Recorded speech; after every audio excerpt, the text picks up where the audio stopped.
The Home Minister authorized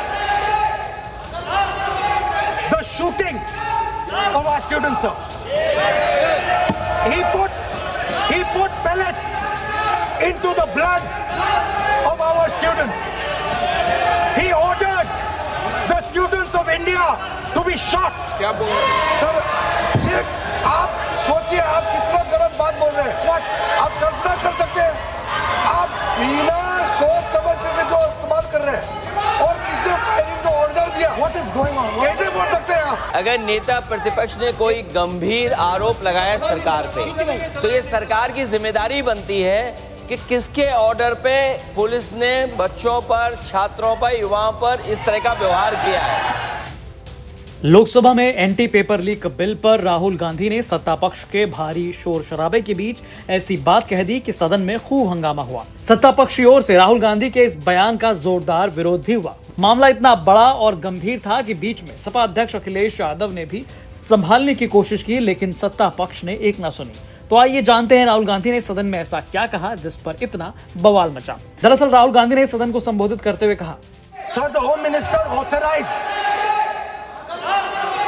the shooting of our students, sir. He put pellets into the blood of our students. He ordered the students of India to be shot. इस पर फौरन सत्ता पक्ष की ओर से संसदीय कार्य मंत्री किरेन रिजिजू उठे और उन्होंने राहुल गांधी के इस बयान का भारी विरोध किया। उन्होंने कहा कि आप ऐसे कैसे बिना किसी सबूत के कह सकते हैं। सोचिए, आप कितना गलत बात बोल रहे हैं। आप कल्पना कर सकते हैं, आप बिना सोच समझ करके जो इस्तेमाल कर रहे हैं, और किसने फायरिंग का ऑर्डर दिया? What is going on? कैसे बोल सकते हैं आप?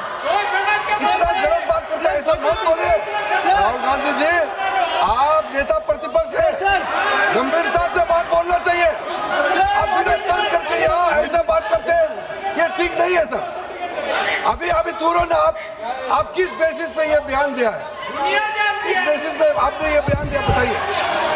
किसने आपको बताया और किस तर्क के साथ आप ये बयान दिया है? ये बहुत गलत बात बोला है राहुल गांधी जी ने, बहुत गलत बात बोला। मैं इसका आपत्ति करता हूँ, कार्रवाई से निकालना ही चाहिए, लेकिन राहुल गांधी जी आप माफी मांगिए, ये ठीक बात नहीं है।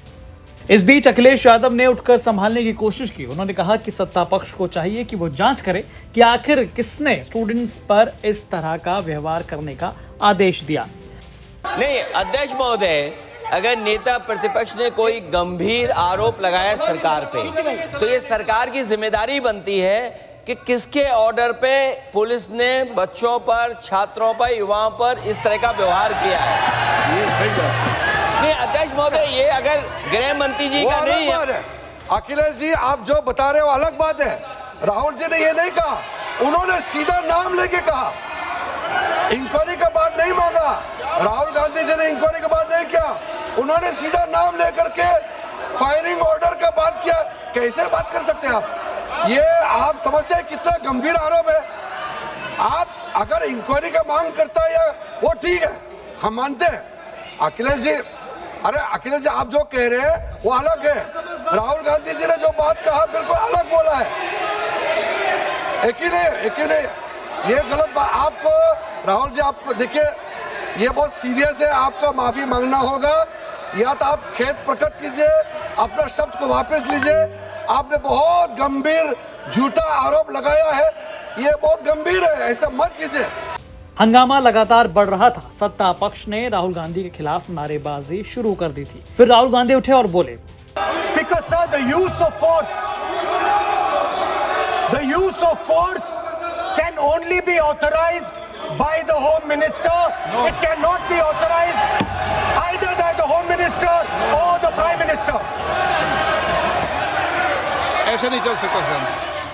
हालांकि इसके बाद स्पीकर ओम बिरला ने सदन की कार्रवाई 2:30 बजे तक के लिए स्थगित कर दी। वहीं इसके बाद सदन के अंदर और बाहर भी राहुल गांधी के खिलाफ सत्ता पक्ष ने मोर्चा खोल दिया। बहरहाल इस खबर पर आपकी क्या राय है, हमें कमेंट करके जरूर बताएं।